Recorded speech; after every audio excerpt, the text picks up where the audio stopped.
दोस्तों आप देख रहे हैं द वायरल टीवी। ईरान ने यूएई के सबसे बड़े ऑयल टैंकर को हवा में उड़ा दिया। रेफरेंस के लिए एक बार न्यूज का आर्टिकल देखो। दोस्तों पर्शियन गल्फ में एक मैसिव धमाका हुआ जहां एक बड़े ऑयल टैंकर के आग के हवाले कर दिया गया। काला धुआं आसमान को घेरे हुआ है। क्या ये सिर्फ एक अटैक है या पूरे मिडिल ईस्ट में नया युद्ध शुरू हो गया है? दोस्तों इंसिडेंट हुआ है यूएई के कोस्ट के पास, शारजा और फुजेरा पोर्ट के नजदीक। ईरान की तरफ से ड्रोन या मिसाइल से अटैक किया गया एक बड़े ऑयल टैंकर पर। यह टैंकर यूएई ऑन करता था और बहुत बड़ा था, हजारों टन ऑयल लेकर जा रहा था। अटैक इतना पावरफुल था कि टैंकर में आग लग गई और भारी धुआं निकलने लगा। कुछ रिपोर्ट्स के मुताबिक क्रू सेफ है, लेकिन टैंकर को बहुत बड़ा नुकसान हुआ है। ये अटैक तब हुआ जब ईरान ने स्ट्रेट ऑफ हॉर्मुज को लेकर स्ट्रिक्ट वार्निंग दी है। स्ट्रेट ऑफ हॉर्मुज दुनिया का सबसे बड़ा ऑयल रूट है। यहां से दुनिया का 20% ऑयल गुजरता है। ईरान बोल रहा है कि जो भी इस रूट से बिना परमिशन के गुजरेगा उसको भाई टारगेट किया जाएगा। सबसे पहले रेफरेंस के लिए एक बार वीडियो देखें जो आया है, जो अटैक किया है ईरान की तरफ से।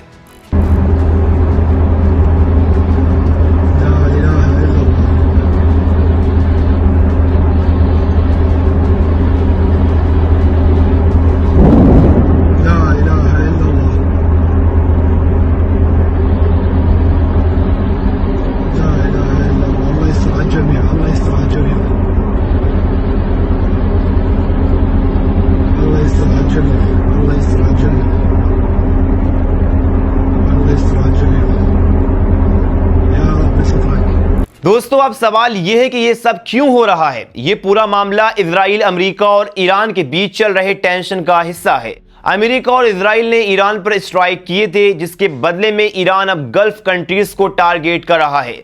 यूएई अमेरिका का दोस्त देश है, इसीलिए ईरान यूएई के ऑयल और पोर्ट को निशाना बना रहा है। स्ट्रेट ऑफ हॉर्मुज बंद होने से दुनिया भर में ऑयल सप्लाई इफेक्ट हो रही है। ऑयल की कीमतें ऑलरेडी बढ़ रही हैं। पेट्रोल और डीजल महंगा होने वाला है।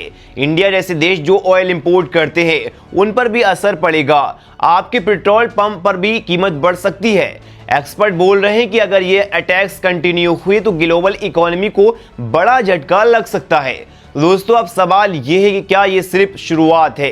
क्या ईरान और यूएई अमेरिका के बीच पूरा नेवल वॉर शुरू हो जाएगा?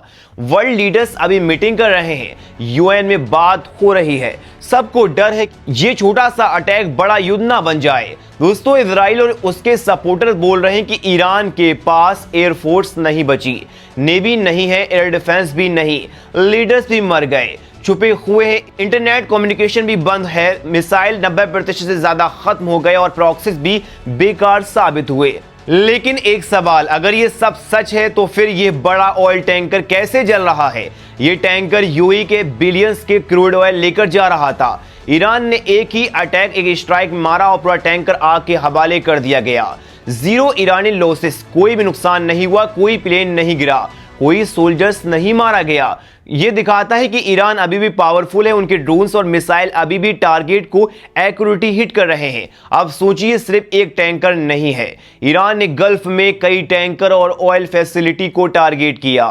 फुजेरा पोर्ट में भी फायर लगा है, ऑयल लोडिंग बंद हो गई। स्ट्रेट ऑफ हॉर्मुज के पास भी अटैक्स हुए हैं। ईरान कह रहा है कि हमने कभी ऐसा नहीं सोचा था, लेकिन असलियत यह है कि ईरान एक बड़ी लॉस के बिना एनिमी के इकोनॉमिक टारगेट को मार रहा है। एक बहुत बड़ा अटैक $बिलियन का ऑयल धुएं बन जाता है। ये कोई छोटी मोटी बात नहीं, ये इकोनॉमिक वॉर है।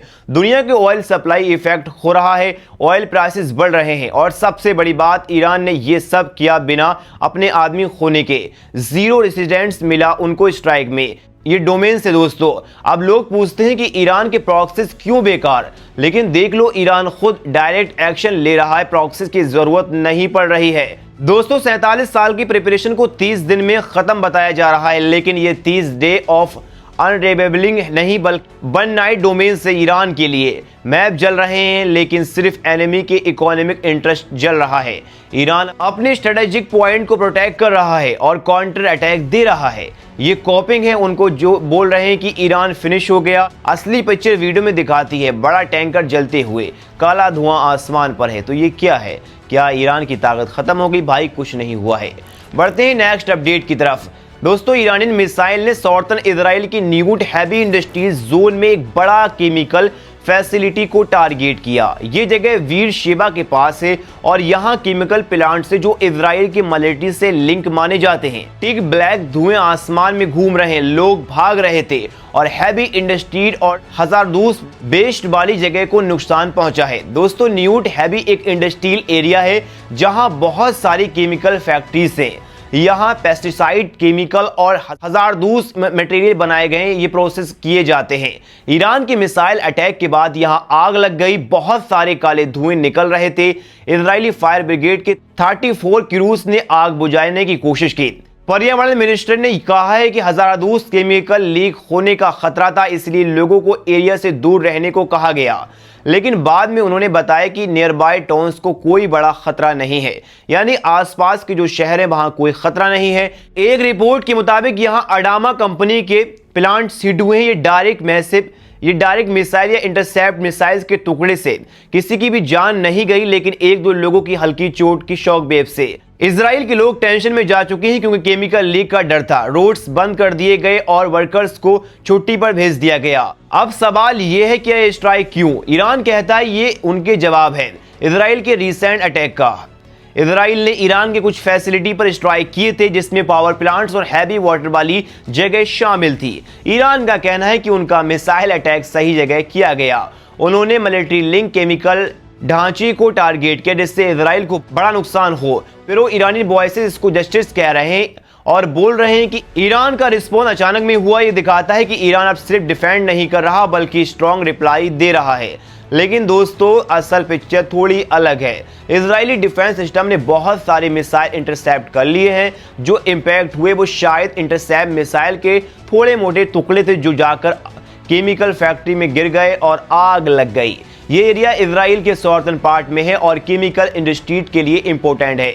ऐसे स्ट्राइक से एनवायरनमेंट को भी काफी ज्यादा रिस्क होता है। अब तक कोई बड़ी कैजुअलिटी नहीं बताई गई है, लेकिन टेंशन बहुत हाई है। ये कॉन्फ्लिक्ट रोज बढ़ रहा है और दोनों तरफ से अटैक्स हो रहे हैं। तो दोस्तों, ये थी आज की ब्रेकिंग न्यूज। आपको ये वीडियो कैसी लगी? अपनी राय कमेंट में जरूर बताएं। मिलते हैं एक और वीडियो के साथ, जब तक के लिए जय हिंद।